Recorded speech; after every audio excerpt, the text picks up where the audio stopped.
Shalom Bapak Ibu Saudara yang dikasih Tuhan. Kita jumpa lagi dalam pengajaran firman iman kali ini. Hari ini saya berbicara mengenai tipu muslihat iblis yang menyebabkan banyak anak-anak Tuhan tanpa sadar tidak dapat sungguh-sungguh mempercayai Tuhan. Untuk menelanjangi tipu muslihat iblis ini, mari kita minta dengan sepenuh hati kita kepada Tuhan untuk memberikan kepada kita roh hikmat dan wahyu untuk menjadikan mata hati kita terang, sehingga kita dapat mengenal Tuhan dengan benar dan tidak lagi tanpa disadari menjadi korban dari tipu muslihat iblis ini. Mari kita berdoa. Bapa yang baik, kami minta dalam nama Yesus, roh hikmat dan wahyu memenuhi setiap kami yang mendengarkan firman Tuhan ini, sehingga mata kami dijadikan terang, hati kami dapat melihat dengan jelas siapa Tuhan yang kami sembah sebenarnya, seperti apa pribadinya, bahwa kami dapat sepenuhnya mempercayai Tuhan, dan kami semua tidak lagi ada di bawah pengaruh tipu muslihat iblis yang membuat kami sulit untuk sepenuhnya mempercayai Tuhan. Di dalam nama Yesus. Amin. Bapak Ibu Saudara yang dikasih Tuhan, firman Tuhan berkata, "The entrance of thy word giveth light." Masuknya firman Tuhan ke dalam hati kita akan memberikan terang. Mazmur 119 ayat 130. Saya berdoa hari ini, firman Tuhan masuk ke dalam hati kita, menjadi terang dalam hati kita, dan memperlihatkan kepada kita apa yang mungkin tanpa kita sadari, atau bahkan tanpa kita pahami, telah masuk ke dalam hati kita, membuat kita sulit mempercayai Tuhan sepenuhnya. Dalam nama Yesus. Mari kita buka Alkitab kita dari Lukas pasal yang kedua, ayat 10-11. Firman Tuhan berkata, saya bacakan dulu dalam bahasa Inggris. "Then the angel said to them, do not be afraid, for behold, I bring you good tidings of great joy, which will be to all people. For there is born to you this day in the city of David a Savior, who is Christ the Lord." Dalam bahasa Indonesia dikatakan, lalu kata malaikat itu kepada mereka, "Jangan takut, sebab sesungguhnya aku memberitakan kepadamu kesukaan besar bagi seluruh bangsa. Hari ini telah lahir bagimu juru selamat, yaitu Kristus Tuhan di kota Daud." Sekali lagi, aku memberitakan kepadamu kesukaan besar. Bahasa Inggrisnya katakan great joy. Apa kabar yang memberi kesukaan besar itu? Yaitu bahwa hari ini telah lahir bagi kamu juru selamat, yaitu Kristus Tuhan di kota Daud. Garis bawahi kata juru selamat. Bapak Ibu Saudara yang kasih Tuhan, kalau Anda memperhatikan bahwa hal pertama yang diucapkan sorga kepada manusia ketika perjanjian baru dimulai adalah jangan takut. Jangan takut. Itu hal pertama yang Tuhan katakan lewat malaikat-malaikatnya. Pesan dari sorga berkata jangan takut. Dan kenapa? Karena firman Tuhan menghubungkan juru selamat dengan kesukaan besar.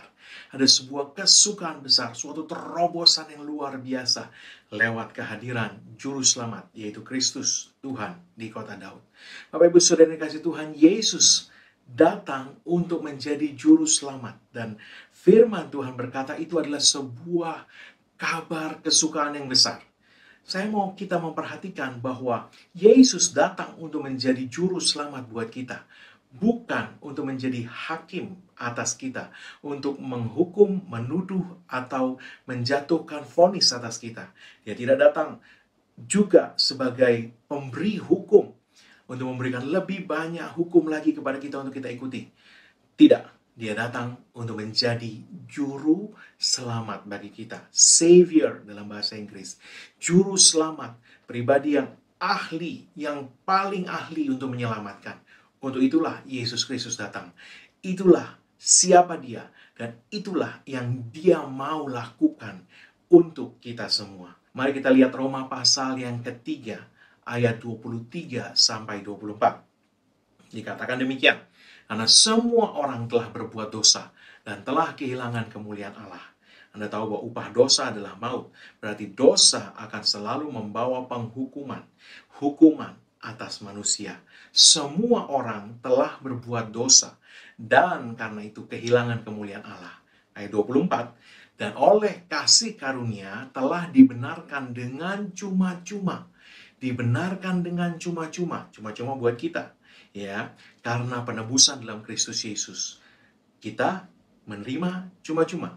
Karena Yesus Kristus sudah membayar harga penebusan buat kita. Kata penebusan berarti ada harga yang dibayar. Dan harga itu dibayar bukan oleh kita, tapi oleh Yesus Kristus untuk kita. Yesus Kristus membayar harganya untuk menebus kita. Sehingga kita hari ini menerima anugerah dibenarkan dengan cuma-cuma. Karena penebusan dalam Kristus Yesus. Saya bacakan dalam versi bahasa Inggris terjemahan Complete Jerusalem Bible untuk kita melihat artinya ayat-ayat ini lebih jelas lagi. Dikatakan, since all have sinned and come short of earning God's praise, by God's grace, without earning it, all are granted the status of being considered righteous before Him through the act redeeming us from our enslavement to sin that was accomplished by the Messiah, Yeshua. Sekali lagi dalam bahasa Indonesia, saya terjemahkan dengan terjemahan bebas.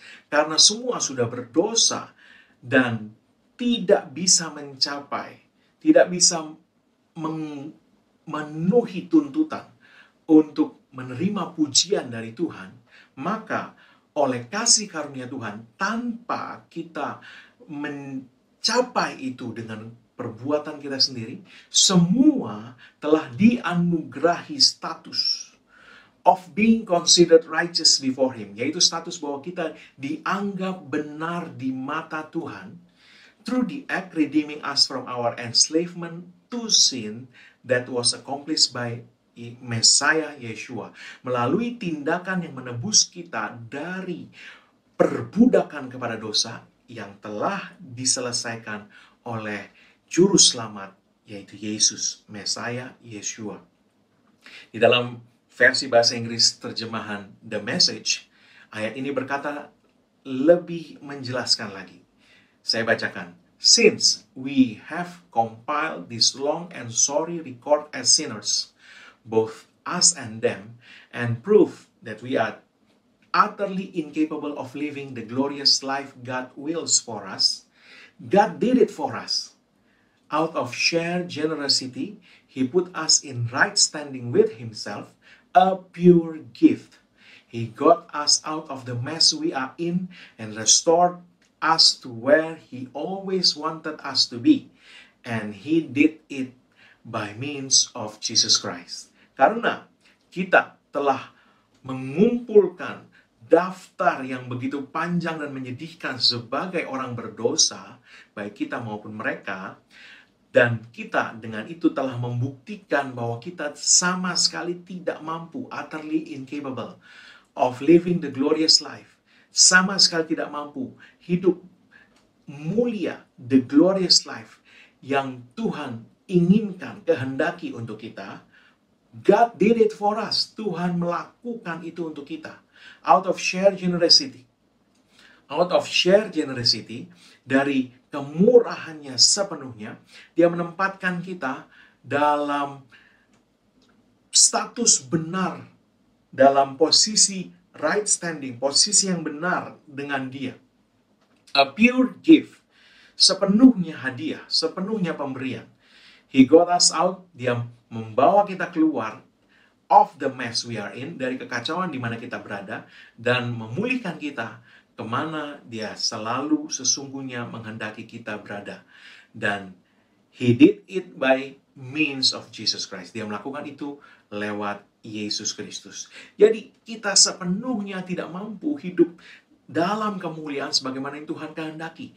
Maka Tuhan melakukan itu untuk kita dengan cara memberikan Yesus Kristus juru selamat buat kita. Sehingga out of sheer generosity, sepenuhnya karena kemurahannya, Dia menempatkan kita dalam posisi benar di hadapannya. Sepenuhnya hadiah. Dia mengeluarkan kita dari kekacauan di mana kita berada dan memulihkan kita ke posisi, ke tempat di mana Dia selalu menginginkan. Sebenarnya Dia selalu menginginkan kita ada di sana. Dan dia melakukan itu lewat Yesus Kristus. Bapak Ibu Saudara yang kasih Tuhan, ini menunjukkan secara jelas apa yang juru selamat akan lakukan buat kita. Dia melepaskan kita dari perbudakan iblis, perbudakan dosa, dikatakan di dalam terjemahan komplit Jerusalem Bible tadi, perbudakan kepada dosa. Dia melepaskan kita dari kekacauan di mana kita berada dan memulihkan kita ke posisi keadaan di mana Allah merindukan kita ada di situ senantiasa. Bapak Ibu Saudara yang dikasih Tuhan, juru selamat kita Yesus Kristus telah melakukan itu untuk kita. Apa yang dia lakukan? Sekali lagi dia mengeluarkan kita dari kekacauan di mana kita berada dan memulihkan kita ke tempat di mana Allah menghendaki kita berada. Ke posisi di mana firman Tuhan berkata, aku datang untuk memberi kamu hidup, hidup dalam segala kelimpahan. Bapak Ibu Saudara yang dikasih Tuhan, itulah yang Alkitab katakan, juru selamat lakukan buat kita. Dia melepaskan kita dari ketidakmampuan kita untuk lepas dari perbudakan dosa. Dia melepaskan kita dari kekacauan di mana kita berada akibat dosa-dosa yang telah terkumpul sedemikian banyak dalam hidup kita. Dan dia memulihkan kita kembali kepada kemuliaan Allah. Ya, karena semua telah berdosa dan kehilangan kemuliaan Allah. Tapi Yesus Kristus melepaskan kita dari kekacauan kita dan memulihkan kita kembali ke tempat di mana Allah mau kita berada. Di mana? Di dalam kemuliaan, artinya hidup penuh dengan kemuliaan Tuhan. Itu yang juru selamat kita lakukan. Nah, Bapak Ibu Saudara yang kasih Tuhan, izinkan saya menggarisbawahi satu hal mengenai juru selamat. Dikatakan semua yang Allah lakukan ini, semua itu dia lakukan dari kemurahan hatinya, sepenuhnya hadiah, sepenuhnya pemberian belaka. Nah, itulah yang Allah lakukan lewat Yesus Kristus ketika dia memberikan juru selamat. Nah, juru selamat saya katakan tadi tidak datang untuk memberikan penghakiman atau hukum-hukum tambahan untuk kita lakukan. Tetapi dia datang untuk menyelamatkan. Dari namanya saja, dia adalah yang paling ahli menyelamatkan. Juru selamat. Penyelamat yang paling ahli. Ya, nah, oleh sebab itu saya mau katakan bahwa ketika juru selamat itu menolong, Anda mungkin tahu lifeguard ya, ketika ada orang tenggelam, yang dia lakukan adalah bukan menghakimi orang yang tenggelam itu dan berkata, pantesan kamu tenggelam karena kamu main-main di tempat dalam sih. Ya, tidak. Dia juga tidak mentertawakan orang yang tenggelam itu dan berkata, pantesan kamu tenggelam, kamu gak pernah belajar berenang sih selama ini. Dia juga tidak memberikan atau melemparkan buku cara berenang untuk dipelajari orang yang tenggelam itu. Tidak. Juru selamat yang nomor satu akan dia lakukan adalah meloncat ke dalam kolam renang itu dan menyelamatkan orang yang sedang tenggelam itu. Itulah yang Yesus Kristus lakukan untuk kita. Dia terjun untuk mengangkat kita, mengeluarkan kita dari kekacauan di mana kita berada, dan kemudian mengembalikan, memulihkan kita ke posisi di mana Allah mau sebenarnya kita berada. Bapak Ibu Saudara dikasih Tuhan, tidak ada gunanya berusaha mengajari seseorang yang sedang tenggelam bagaimana caranya berenang. Dia akan tenggelam dan dia tidak akan pernah sempat belajar berenang. Dia akan lewat. Oleh sebab itu dia perlu diselamatkan dulu. Dia perlu ditolong dulu. Setelah dia selamat, barulah dia bisa diajar berenang. Kalau orang itu mau diajar berenang. Tapi yang saya mau katakan adalah bahwa juru selamat dikatakan kabar baik yang sangat luar biasa, great joy, adalah bahwa Allah memberikan juru selamat. Mengapa? Karena juru selamat itu akan menyelamatkan kita. Dia akan menyelamatkan kita dari dosa-dosa kita dan dari akibat dosa-dosa kita. Akibat dosa-dosa kita membawa penghukuman. Penghukuman itu membuat Adam dan Hawa keluar dari Taman Eden, terusir dari Taman Eden, keluar dari segala sesuatu yang telah disediakan Allah berlimpah-limpah dan masuk ke dalam kehidupan yang penuh dengan kesedihan, penderitaan, kekurangan. Itu yang Allah mau keluarkan kita dari hidup yang seperti itu, yang dibawa dosa ketika manusia jatuh dalam dosa. Bapak Ibu Saudara yang kasih Tuhan, Dia mau melepaskan kita dari semuanya itu, sehingga ketika juru selamat hati dalam hidup kita, Dia akan menyelamatkan kita dari apapun yang membuat hati kita takut, yang membuat hati kita cemas, yang membuat hati kita tertekan atau khawatir. Juru selamat mau mengeluarkan kita dari semuanya itu. Itu sebabnya ini adalah sungguh-sungguh kabar baik. Ini adalah sungguh-sungguh kabar baik, saya katakan sekali lagi, bahwa Allah menyediakan juru selamat buat kita. Yesus adalah yang terbaik di seluruh alam semesta ini, yang mampu menyelamatkan kita dari apapun yang membuat hati kita khawatir atau cemas atau tertekan. Bapak Ibu Saudara yang kasih Tuhan, apapun juga kekacauan yang Anda saat ini sedang berada, Yesus Kristus bisa menyelamatkan Anda dari ketenggelaman Anda dalam masalah itu. Dia sanggup menyelamatkan Anda. Yang sering kali jadi masalah adalah orang tidak dapat mempercayai bahwa Yesus mau melakukan itu. Tapi firman Tuhan berkata Allah memberikan Yesus Kristus justru karena manusia berdosa. Artinya dosa kita tidak membuat Tuhan berhenti untuk menyelamatkan kita. Sebaliknya dosa kita yang membuat kita tenggelam dalam segala kekacauan hidup kita, itu justru yang membuat Allah memberikan juru selamat kepada kita untuk mengeluarkan kita dari segala kekacauan di mana kita berada itu. Camkan ini. Bapak Ibu Saudara kasih Tuhan, saya mau katakan bahwa Yesus Kristus tidak datang hanya untuk menyelamatkan kita dari masuk neraka sebagai hukuman yang kekal atas segala dosa. Tapi Dia juga mau menyelamatkan kita, mengeluarkan kita dari setiap kekacauan, dari setiap hal yang membuat kita tertekan, takut, cemas, khawatir. Apapun juga ya yang Anda masih hadapi di dunia ini, Yesus Kristus mau mengeluarkan kita dari semua masalah dan persoalan itu. Dia mau menyelamatkan Anda dan saya setiap hari dari apapun juga. Bapak Ibu Saudara yang kasih Tuhan, lihat tangannya terulur kepada Anda. Tangannya itu bergerak oleh hati yang sangat mengasihi Anda, yang tidak memiliki penghukuman atau penuduhan terhadap Anda, tapi hanya cinta, hanya kasih kepada Anda. Bapak Ibu Saudara yang kasih Tuhan, Roma pasal 8 ayat 1 mengatakan, demikian sekarang tidak ada penghukuman bagi mereka yang ada dalam Kristus Yesus. Sekali lagi, no condemnation. Tidak ada penghukuman bagi mereka yang ada dalam Kristus Yesus. Artinya, di dalam Kristus Yesus sekarang, Allah tidak lagi membawa penghukuman. Juru selamat diberikan bukan untuk menghakimi, bukan untuk menghukum, tapi untuk menyelamatkan. Terima kuasa penyelamatan Tuhan itu dengan iman. Kuasa penyelamatan Sang Juru Selamat yang mengeluarkan kita dari kekacauan apapun yang mungkin sedang terjadi dan yang memulihkan hidup kita. Terima dengan iman. Tidak ada yang rumit. Bapak Ibu Saudara yang kasih Tuhan, iman adalah pintu lewat mana semua berkat, semua kebaikan Tuhan mengalir kepada kita.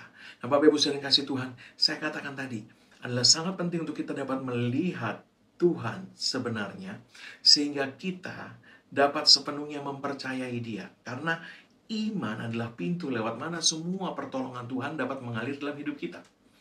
Nah, ingat bahwa Yesus Kristus diberikan sebagai juru selamat bagi kita. Iman kepada Yesus Kristus membuat kesembuhan terjadi kepada orang yang lumpuh sejak lahir. Kita lihat itu minggu lalu. Kisah Rasul 3 ayat 16, saya bacakan lagi Dikatakan demikian, dan karena kepercayaan dalam nama Yesus, maka nama itu telah menguatkan orang yang kamu lihat dan kamu kenal ini, dan kepercayaan itu telah memberi kesembuhan kepada orang ini di depan kamu semua. Kepercayaan kepada nama Yesus. Nah, mengapa kita sulit mempercayai Tuhan sepenuhnya ketika ada kebutuhan, ada persoalan? Apa tipu muslihat iblis yang bermain di situ? Saya mau katakan, jawabannya adalah prasangka buruk.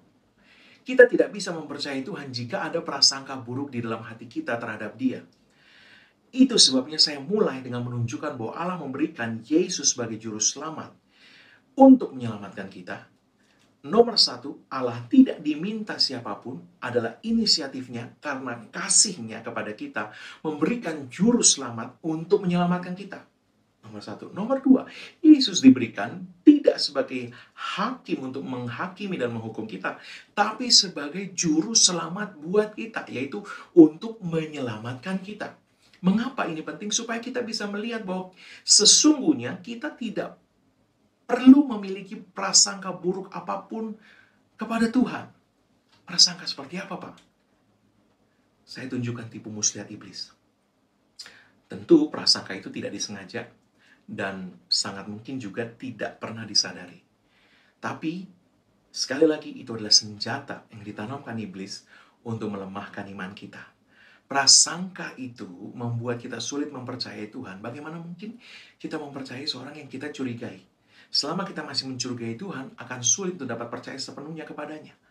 Prasangka seperti apa? Banyak orang tanpa sadar berprasangka bahwa Tuhan akan memperhitungkan kesalahan mereka atas diri mereka. Ya, Tuhan sudah menyelamatkan saya, sudah ditebus dengan darah Yesus, tapi saya masih banyak kekurangan. Apakah hal-hal buruk ini terjadi karena Tuhan tidak berkenan kepada saya sehingga Tuhan mengizinkan hal-hal ini terjadi atas saya, atau ini memang penghukuman Tuhan atas saya atas perbuatan-perbuatan yang saya lakukan bertahun-tahun yang lalu dan sebagainya. Bapak Saudara kasih Tuhan, ini semua prasangka buruk tanpa disadari. Tanpa disadari kita punya prasangka bahwa Tuhan tidak sepenuhnya ada di pihak kita. Bahwa iya dulu Tuhan mengasihi kita, tapi apa hari ini Dia masih mengasihi kita seperti dulu pada waktu kita baru lahir baru. Sekarang saya sudah setelah lahir baru, saya ternyata banyak kekurangan. Apakah Tuhan masih sayang kepada saya seperti dulu? Sayangnya berkurang nggak? Atau hari ini Dia udah agak-agak nggak berkenan kepada saya sehingga Dia membiarkan hal-hal buruk ini terjadi kepada saya karena ya ini suatu hukuman yang memang sudah sepantasnya saya terima. Anda lihat, prasangka itu masuk, mengalir tipis di benak kita tanpa kita sadari. Sehingga itu membuat kita cenderung pasif, menerima hal-hal buruk yang mungkin terjadi, yang sedang dikerjakan iblis atas nama kekurangan kita. Kita tidak berdiri dan berkata kepada iblis, tidak, kamu tidak boleh menyentuh hidup saya, apapun juga alasannya. Saya sudah ditebus dengan darah Yesus. Saya telah dibenarkan dengan cuma-cuma karena Yesus Kristus. Karena ya, saya memang bersalah, tapi Yesus Kristus telah menebus saya. Tipu muslihat yang ditanamkan iblis membuat kita tidak berani mempercayai Tuhan sepenuhnya, bahwa Dia ada di pihak kita.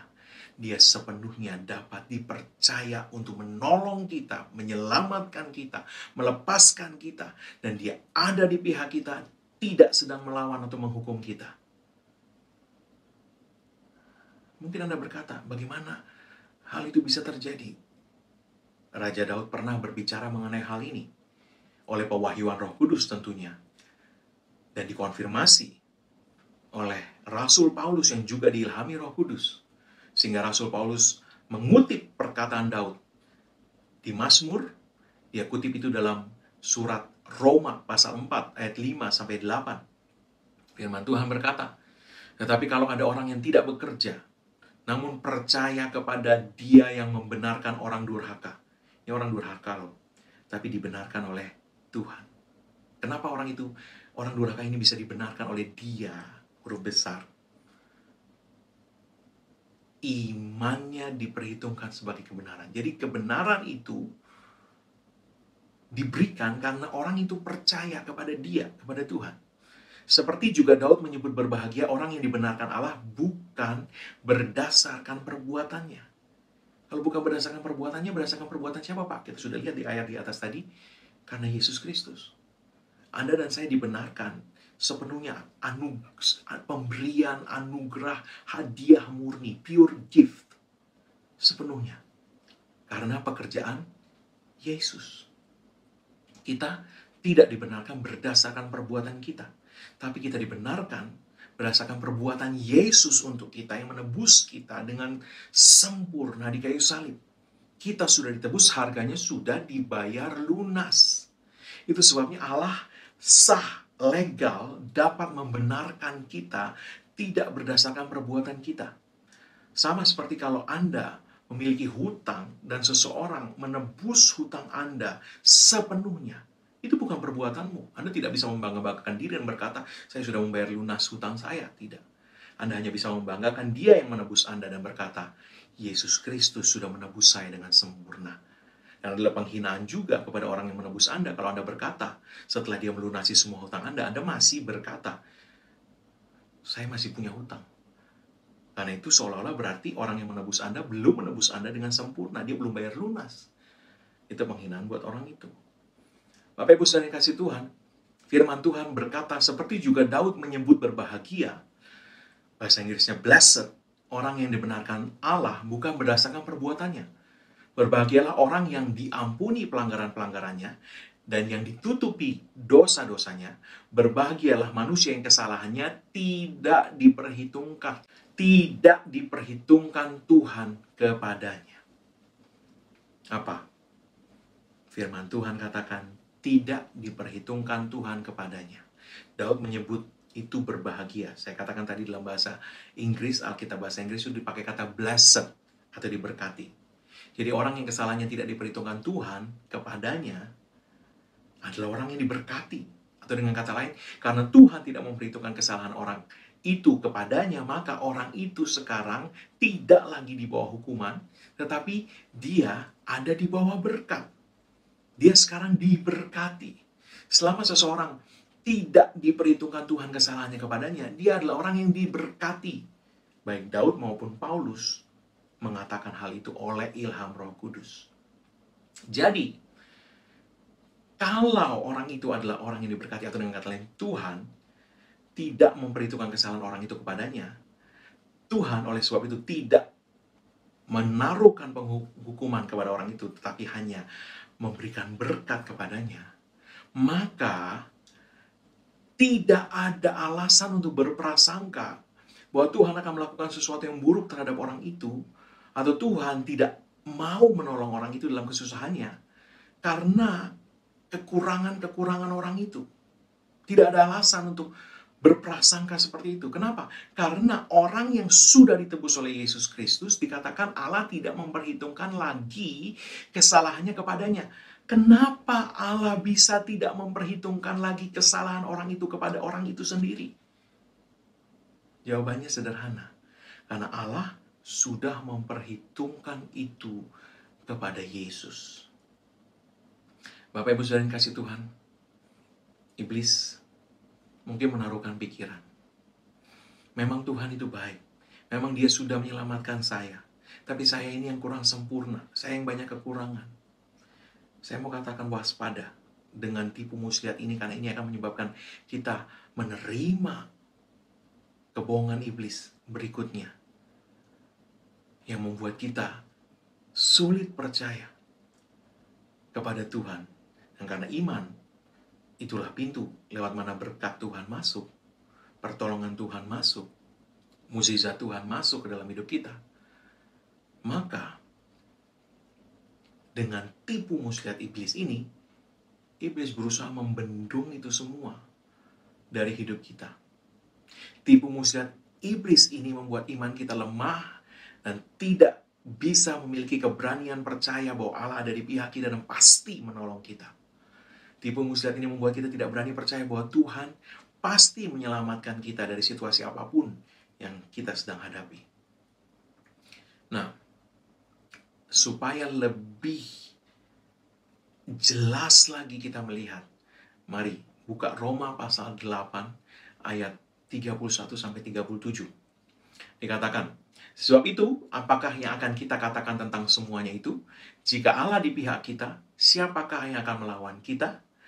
Ia yang tidak menyayangkan anaknya sendiri, tetapi yang menyerahkannya bagi kita semua. Bagaimanakah mungkin ia tidak mengaruniakan segala sesuatu kepada kita bersama-sama dengan Dia? Jika Allah di pihak kita, siapakah yang akan melawan kita? Nah, apa yang Rasul Paulus maksud dengan Allah di pihak kita? Ya, kalau Allah di pihak kita, siapa yang akan melawan kita? Akibat dari Allah di pihak kita adalah tidak ada yang bisa melawan kita. Kita pasti menang.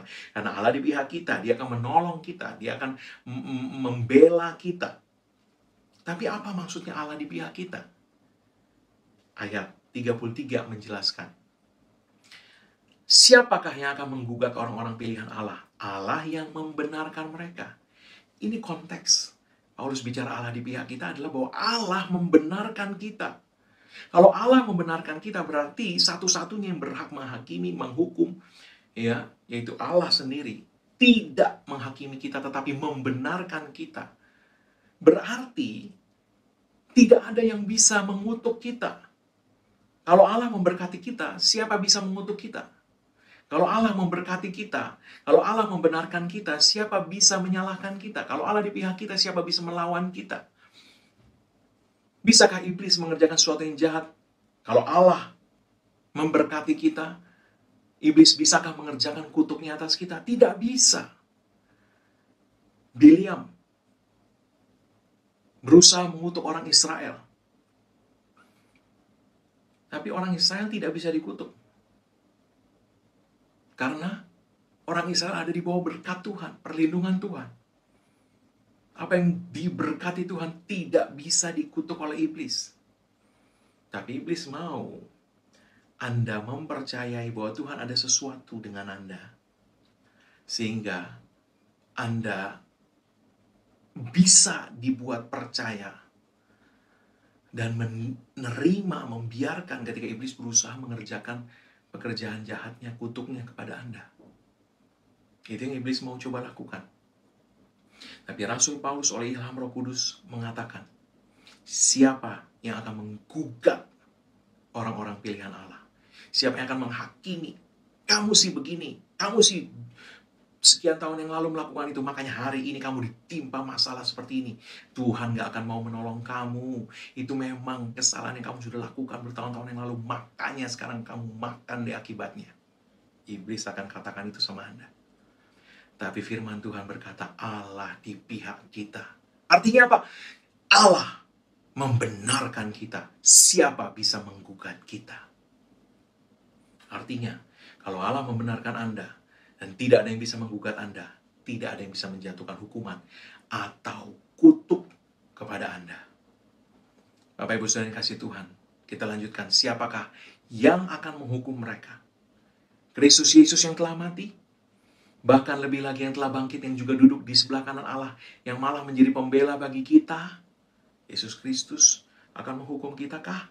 Tidak, Dia malah menjadi pembela bagi kita. Setelah Dia mati bagi kita, bangkit bagi kita, duduk di sebelah kanan Allah, Dia malah menjadi pembela bagi kita. Siapakah yang akan memisahkan kita dari kasih Kristus? Artinya, bisakah Tuhan dibuat kurang mengasihi kita atau tidak mengasihi kita lagi? Penindasan, atau kesesakan, atau penganiayaan, atau kelaparan, atau ketelanjangan, atau bahaya, atau pedang? Seperti ada tertulis, oleh karena engkau kami ada dalam bahaya maut sepanjang hari, kami telah dianggap sebagai domba-domba sembelihan. Tetapi, dijawab lagi oleh Paulus, dalam semuanya itu, kita lebih daripada orang-orang yang menang. Artinya semua itu tidak bisa memisahkan kita dari kasih Kristus. Kristus tidak pernah berhenti atau berkurang kasihnya kepada kita. Dia terus mengasihi kita, Dia terus ada di pihak kita. Allah terus membenarkan kita, Yesus terus membela kita. Sehingga dalam semuanya itu, kita lebih daripada orang-orang yang menang oleh Dia yang telah mengasihi kita. Oleh Allah yang selalu ada di pihak kita, tidak ada yang dapat mengalahkan kita. Kita lebih daripada orang-orang yang menang. Karena Allah ada di pihak kita. Dia membenarkan kita. Kristus menjadi pembela kita. Tidak ada yang bisa menggugat atau menghakimi kita, menjatuhkan hukuman kepada kita. Iblis mungkin mencoba Tapi kalau Anda berdiri dan berkata, tidak iblis, tidak ada yang boleh menyentuh hidup saya, keuangan saya, keluarga saya, rumah tangga saya, apapun juga. Karena saya sudah ditebus, harganya sudah dibayar lunas, dan anugerah kebenaran telah diberikan kepada saya oleh karena Kristus Yesus. Tapi kamu dulu melakukan ini, itu, dan sebagainya. Iya. Dulu saya memang melakukan itu. Ya, itu hal-hal yang saya pernah lakukan. Tapi semua itu sudah selesai. Ditebus oleh Yesus Kristus. Sehingga sekarang tidak ada lagi penghukuman. Anda lihat kembali Roma 8 ayat 1 tadi yang saya sudah bacakan. Sekarang tidak ada lagi penghukuman bagi setiap orang yang ada dalam Kristus Yesus. Kalau tidak ada lagi penghukuman, yang ada apa? Daud dan Paulus berkata, berkat. Diberkatilah orang yang kepadanya Allah tidak memperhitungkan kesalahannya kepadanya. Bapak Ibu Saudara yang kasih Tuhan, itulah juru selamat bagi kita. Itu sebabnya melihat juru selamat, melihat Yesus Kristus, melihat kebenaran firman Allah adalah sangat penting untuk menelanjangi tipu muslihat iblis yang membuat kita sulit mempercayai Tuhan sepenuhnya. Saya berulang kali katakan sepenuhnya. Kita dapat saja mempercayai Tuhan, tapi selama masih ada sesuatu dalam hati kita terhadap Tuhan, kecurigaan tanpa sadar, kita sulit untuk sepenuhnya mempercayai bahwa Tuhan ada di pihak saya. Dia pasti menolong saya dari semuanya ini. Bapak Ibu Saudara yang kasih Tuhan, Allah telah memperhitungkan segala kesalahan kita pada Yesus, menghukum semua dosa kita dalam diri Yesus, supaya kita dapat diampuni dengan legal dan sah dan dibenarkan oleh Allah. 2 Korintus 5 ayat 21 mengatakan, dia yang tidak mengenal dosa telah dibuatnya menjadi dosa karena kita, supaya dalam dia, dalam Kristus, kita dibenarkan oleh Allah. Supaya Allah dapat ada di pihak kita. Saya ulangi dan saya tegaskan, Allah sendiri atas inisiatifnya sendiri memberikan Yesus Kristus sebagai juru selamat kita, supaya dalam Kristus kita dapat dibenarkan. Dan Daud tadi mengatakan, kalau dibenarkan berarti diberkati.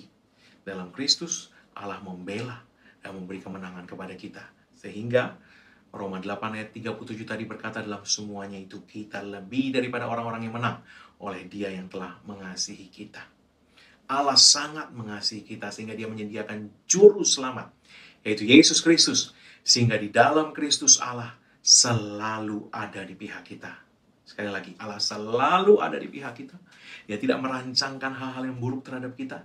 Dia tidak sedang merenungkan dengan apa saya mau balas kepada orang ini segala kesalahannya. Dia tidak sedang melakukan itu. Iblis yang sedang mencari cara untuk dapat menaruhkan hal-hal buruk dalam hidupmu. Tapi Allah tidak. Pencuri datang hanya untuk mencuri, membunuh, membinasakan. Tapi aku datang supaya kamu mempunyai hidup dan mempunyai dalam segala kelimpahan, kata Yesus. Bapak Ibu Saudara kasih Tuhan, kita hanya perlu menaruhkan iman pada Yesus Kristus untuk menerima anugerah kebenaran, pembelaan Allah, pertolongan Allah. Sebab Yesus Kristus telah diberikan Allah kepada kita untuk menjadi juru selamat kita. Tidak lebih, tidak kurang. Percaya saja kepada Yesus. Sesungguhnya, untuk lepas dari apapun pekerjaan iblis, termasuk kebiasaan dosa yang masih bekerja dalam hidup seseorang, kita butuh Sang Juru Selamat. Kita butuh Yesus untuk menyelamatkan kita. Sekali lagi saya katakan, bahkan untuk dapat hidup kudus. Hidup kudus itu penting. Kita butuh Juru Selamat untuk membebaskan kita dari belenggu keterikatan dosa dan menolong kita hidup kudus. Dan semua pertolongan itu hanya dapat kita terima dengan iman. Jadi iman kepada Yesus Kristus akan membawa pertolongan kepada kita dalam bidang apapun juga, termasuk untuk dapat hidup kudus. Garis bawahi. Efesus 2 ayat 8-9 berkata, sebab karena kasih karunia kamu diselamatkan oleh iman, saved by faith. Itu bukan hasil usahamu, tetapi pemberian Allah. Itu bukan hasil pekerjaanmu, jangan ada orang yang memegahkan diri. Itu pemberian Allah. Bukan hasil usahamu dan bukan hasil pekerjaanmu. Itu pemberian Allah. Kamu diselamatkan oleh iman. pemberian Allah yang kamu terima dengan iman. Ketika kita menerima, maka keselamatan itu terjadi. Keselamatan atas tubuh namanya kesembuhan. Keselamatan atas jiwa kita, roh kita, dari segala penghukuman dosa, itu namanya penebusan, pengampunan dosa. Keselamatan atas keuangan kita namanya kelimpahan, terobosan, terobosan kelimpahan. Penyelamatan atas rumah tangga kita namanya terobosan keluarga. Apapun penyelamat yang Anda butuhkan, kamu diselamatkan oleh iman kepada Yesus Kristus. Jadi, apapun itu, hidup kudus itu penting. Tapi hidup kudus sejati hanya dapat terjadi oleh kuasa Roh Kudus yang bekerja dalam kita, menghasilkan buah roh yang termanifestasi dalam perilaku kita sehari-hari. Itu adalah hasil pekerjaan Yesus Kristus, Sang Juru Selamat, yang kita dapat terima hanya dengan iman. Sekali lagi, kita hanya dapat menerima itu dengan iman. Itu bukan hasil usahamu, itu bukan hasil pekerjaanmu. Jangan ada orang yang memegahkan diri. Apapun juga yang Anda terima hari ini, kelimpahan apapun juga, pertolongan apapun juga, mukjizat apapun juga, itu Anda terima dari Yesus. Nah, di sisi Allah, Dia memberikannya karena kasih-Nya, karena kemurahan-Nya. Di sisi kita menerimanya dengan iman. Karena iman itu pintu lewat mana semua kebaikan Tuhan bisa masuk ke dalam hidup kita. Tanpa iman, pintu itu tertutup. Karena iman, semua kebaikan Tuhan bisa mengalir dalam hidup kita. Jadi, percaya saja kepada Yesus. Apakah Allah dapat dipercaya? Iya, Dia tidak punya niat jelek apapun juga mengenai kita, atas kita, untuk masa depan kita. Tidak ada. Sebab oleh inisiatifnya sendiri, Dia memberikan juru selamat untuk menebus kita dari segala dosa kita, melepaskan kita dari semua akibat dosa kita, dan memberikan anugerah kebenaran. Dan oleh anugerah kebenaran itu kita sekarang ada di bawah berkat Tuhan senantiasa. Allah tidak punya rencana jelek apapun, Dia ada di pihak kita. Sehingga siapapun yang mau menggugat kita, Allah membenarkan kita. Yesus membela kita. Di dalam semuanya itu, kita lebih daripada orang-orang yang menang. Oleh Allah, oleh Kristus yang telah mengasihi kita. Bapak Ibu Saudara yang kasih Tuhan, karena itu Ibrani 4 ayat 16 mengatakan, sebab itu marilah kita dengan penuh keberanian percaya menghampiri takhta kasih karunia, supaya kita dapat menerima rahmat dan menemukan kasih karunia untuk mendapat pertolongan kita pada waktunya. Dengan penuh keberanian menghampiri takhta kasih karunia untuk mendapat pertolongan kita pada waktunya. Pada waktunya, dalam bahasa Inggris New King James Bible diterjemahkan sebagai in time of need, di waktu membutuhkan. Jadi itu artinya bukan pada waktu Tuhan mau menolong, ya Tuhan menolong, bukan. Tapi pertolongan kita dapat diterima in time of need. Ya, supaya kita menerima pertolongan kita pada waktunya, itu artinya supaya kita menerima pertolongan kita in time of need. Di saat kita membutuhkan, ada pertolongan yang bisa kita terima. Hampiri takhta kasih karunia dengan penuh keberanian iman. Itu loh pentingnya. Kenapa tipu muslihat iblis ini perlu ditelanjangi dan disingkirkan oleh hidup kita? Karena kita perlu keberanian mempercayai. Keberanian percaya menghampiri takhta kasih karunia setiap saat kita membutuhkan. Untuk kita mendapatkan pertolongan kita setiap saat kita membutuhkan pertolongan itu. Haleluya. Karena apa yang Yesus Kristus telah lakukan untuk kita. Setiap kali kita punya kebutuhan, setiap kali kita butuh pertolongan, kita dapat menghampiri takhta kasih karunia. Bahkan Allah memerintahkan kita untuk datang kepadanya di takhta kasih karunia-Nya dengan penuh keberanian percaya untuk menerima pertolongannya atas kebutuhan apapun itu. Mazmur 46 ayat 1 mengatakan, God is our refuge and strength, a very present help in trouble. Apa itu artinya a very present help in trouble? Allah itu our refuge, tempat perlindungan, and strength, kekuatan, a very present help in trouble. Allah itu tempat perlindungan dan kekuatan, penolong yang sangat sekarang. Artinya, kapanpun Anda membutuhkan, Tuhan adalah penolong yang sangat sekarang. Very present. Past, present, future.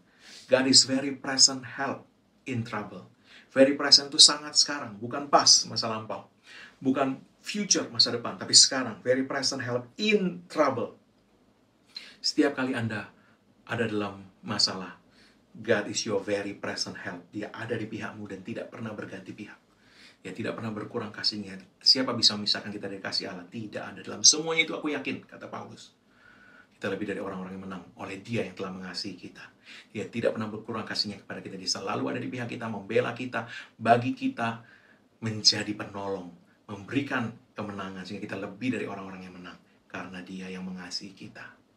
Kita dapat mempercayai Dia sepenuhnya dan selalu. Itu sebabnya malaikat-malaikat tadi menyebut kesukaan besar. Ketika juru selamat diberikan itu kesukaan besar. Anda dapat mempercayai Allah sepenuhnya karena juru selamat sudah Dia berikan. Ada Yesus Kristus sekarang, Anda sudah dibenarkan. Anda ada di dalam Kristus, Anda dan Allah sekarang ada di pihak yang sama. Anda dapat mempercayai Dia tanpa prasangka apapun juga. Dia tidak berlambat-lambat, Dia pasti menolong Anda. Anda hanya perlu percaya.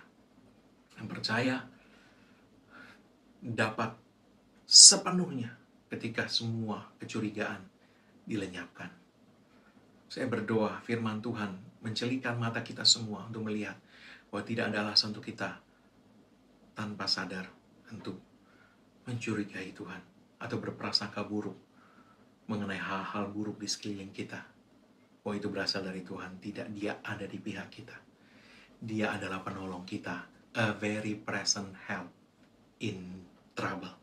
Penolong yang sangat sekarang setiap kali ada masalah. Juru selamat yang telah Dia sediakan untuk kita. Karena Yesus Kristus itu, Allah ada di pihak kita senantiasa. Dia selalu di pihak kita. Tidak ada yang dapat memisahkan kita dari kasih-Nya. Dia selalu ada untuk menolong kita. A very present help in trouble. Untuk memberikan kemenangan kepada kita senantiasa. Datang kepadanya dengan penuh keberanian percaya. Hampiri tahta kasih karunia-Nya. Dan terima pertolongannya di setiap kali Anda membutuhkan. Hanya dengan iman. Taruhkan imanmu kepada Yesus Sang Juru Selamat. Hanya pada Yesus Kristus Sang Juru Selamat. Sebab sekarang tidak ada lagi penghukuman bagi mereka yang ada dalam Kristus Yesus. Yang ada hanya berkat. Terimalah dengan iman. Terimalah. Iman kepada Yesus Kristus membuka semua berkat kepada Anda. Dia sudah menebus Anda dengan sempurna. Amin. Mari, angkat kedua tanganmu kepada Tuhan. Dan terimalah berkat Tuhan. Karena apa yang Yesus Kristus telah kerjakan bagi kita di kayu salib. Karena curahan darahnya, karena pada busannya sempurna. Maka sekarang tidak ada lagi penghukuman bagi setiap orang yang ada dalam Kristus Yesus. Engkau telah ditebus, harganya telah dibayar lunas. Oleh sebab itu semua kutuk tidak berlaku lagi atasmu, yang ada hanyalah berkat Tuhan. Tercurah berlimpah-limpah memberkati engkau dalam segala hal. Oleh berkat Tuhan itu engkau naik terus, tidak turun. Kau jadi kepala bukan ekor. Dan apa yang sentuh tanganmu dibuat Tuhan berhasil. Dengan panjang umur Tuhan mengenyangkan engkau. Dan Tuhan memperlihatkan kepadamu keselamatan yang daripadanya. Umurmu minimal 120 tahun dan dipenuhi dengan hari-hari yang baik dari Tuhan. Dalam nama Yesus. Amin.